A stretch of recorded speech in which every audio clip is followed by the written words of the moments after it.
Gertie? Pwede ba kita makausap? Tungkol saan naman po? About sana kay Marvin. Wala ka bang balak kasuhan si Marvin? Tita, tagal na po tayong tahimik. Tahimik na po yung buhay natin dito. Ako, kayo po ni Tita Mel, pati na rin si JC. Patagal na rin naman po tayong hindi ginugulo ni Marvin. Ilang buwan na rin po lumilipas. Baka naman nakakulong pa rin yun. Seryoso ka ba, Gertie? Hindi mo ba naiisip yung mga ginawang pambababoy sa'yo ni Marvin? Hindi na po, Tita. Okay na po talaga ako. Actually, Gertie, concerned lang kami sa'yo. Kaya nga pinipilit ikaw na magsampa ng kaso kay Marvin. Hindi na po. Okay na po talaga ako dun.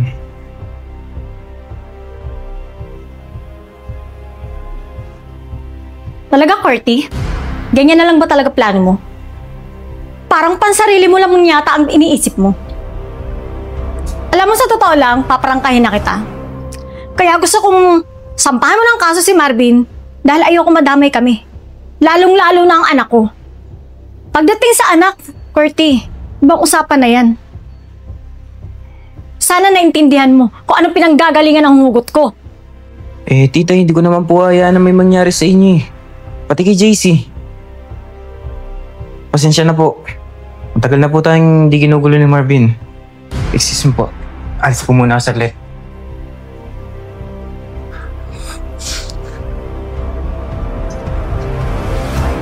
So paano yan, ate? Mukhang nakapag-desisyon na si Gertie. Hindi ako payag, Mel. Kung hindi niya ako susundin, mabuti pang paghiwalayin na lang natin sila. Siguro nga. Mabuti pa maghiwalay na yung dalawa.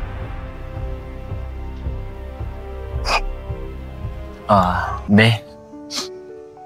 Alam ko naman yung problema na nakakaharap mo tungkol kay Marvin Yap. Para sa akin lang, Be, mas maganda sana kung sasampa mo ng reklamo si Marvin Yap. Pwede mo naman ikaw, Be. Siguro kinausap ka ng mama mo tsaka ni Tita. Naubisiin ako na sampahan ka si Marvin. Pero sorry, Be. Ito na talaga yung desisyon ko. Hindi, Be. Para matahimik na rin yung buhay natin. Buhay mo. Para sa akin lang, para sa akin lang. Kung ano man ang maging desisyon mo, sangayin ako. Susuportahan kita. Sorry talaga, Be. Kita mo, Nel. Kahit si JC, hindi niya naman kumpisa sa target. Oo nga, ate. Wala na talaga tayong magagawa. Hindi, Nel. May magagawa pa tayo. Ano ibig sabihin mo, ate? Andito ka na naman! Ano ginagawa mo rito? Para manggulo? Hindi, nandito lang naman ako para personal akong humingi ng tawad sa inyo. Patawad, Marvin?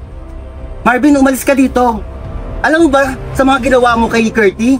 Sobra-sobra. Grabe ka. Bababuhin mo lang yung bata. Kapal na mukha mo. Malis ka na nga rito!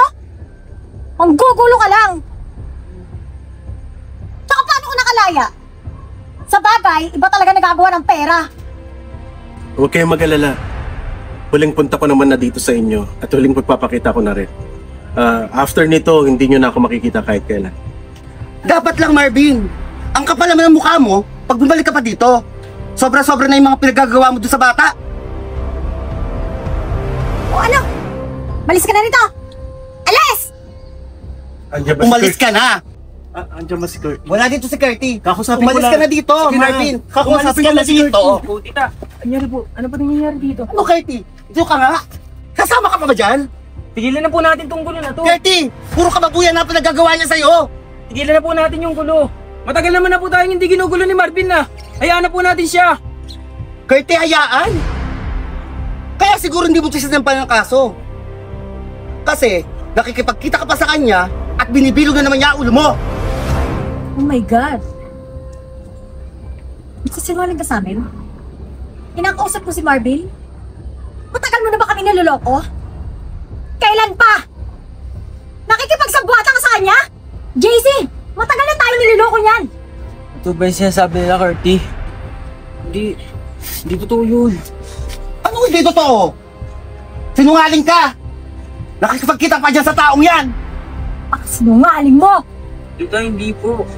Sinungaling! Napakasinungaling mo! Tama na yan. Aalis na ako para wala ng gulo. Huwag sana magpabintingin niyo kay Kirby.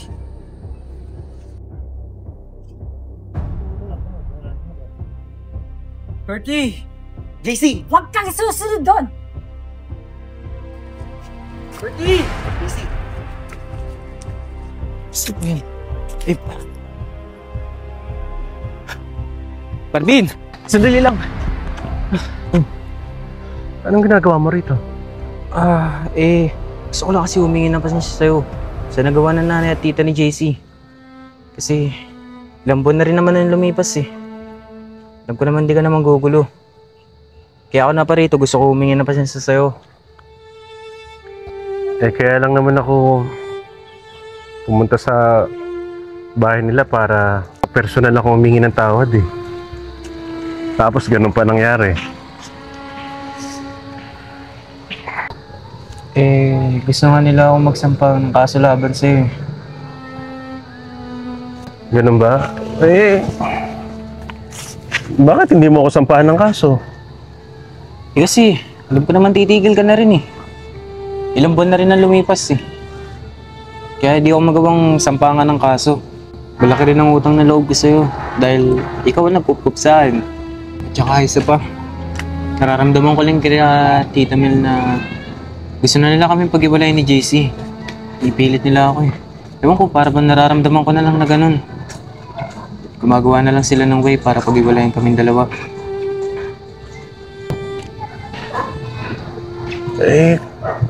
Kung ganun, at kung alam mo naman sa sarili mo na mahal mo talaga si JC, gagawa ka ng paraan para ipaglaban mo siya. At lahat ng pwedeng humadlang sa pagmamahalan ninyo, aalisin mo. Hindi mo hayaang pumasok sila sa relasyon nyo at guluhin lang kayo at paghiwalayin lang kayo. Tandaan mo yan. Alisin mo sila.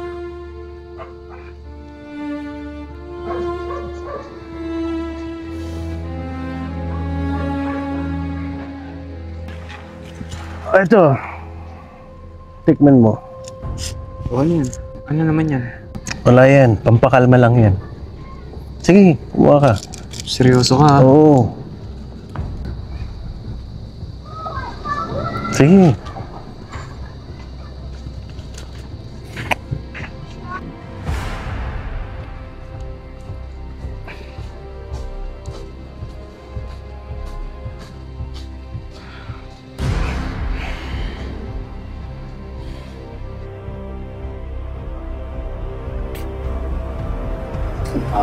Ay, tita. Alis po muna ako. Hanapin ko na po si Barney. Anak! JC! Ako, Nel. Kailangan talaga pag-iwalay na natin yung dalawang yan. Oo nga ate. Tingnan mo si JC. Full blown ka kay Kirby. Papahamak lang ang pamangkin mo, Nel. Maniwala ka sa akin. Ano bang dapat ating gawin? Yun nga eh. Buti na lang, hindi umuwi dito sa atin si Corty. Kung hindi, malaking problema pa. Sige ate. Hintayin na lang natin si JC. At pagkasama niya si Kirby, doon na lang natin kakausapin yung dalawa. Sige, Nel. Tama. Ganun na lang gawin natin. Salamat, Leo. So ano ate? Aalis na ako. Mawala na ako, hanapin ko yung dalawa. Oo, sige. At masyado na ako nag-aalala sa mga batang yun. Oh, sige na, Gabi sige na. Oo. Sige, mag-iingat ka. Oo, may flashlight naman ako. Cellphone ko na lang gagamitin Sige na. ko. Ingat.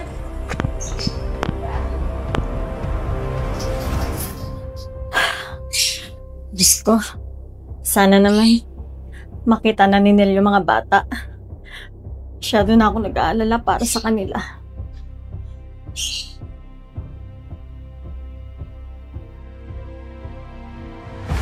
Sino ka?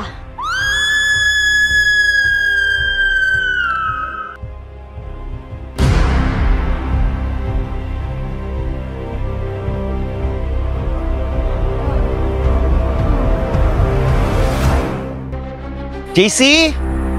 Curty? JC? Curty! Saan na ba yung dalawang yun?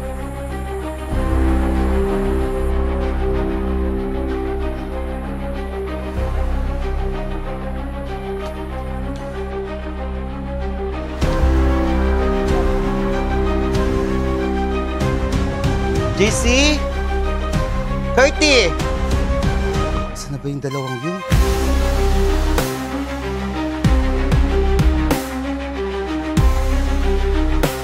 Ah! Ate! Tulong! Ate, tulong! Ate!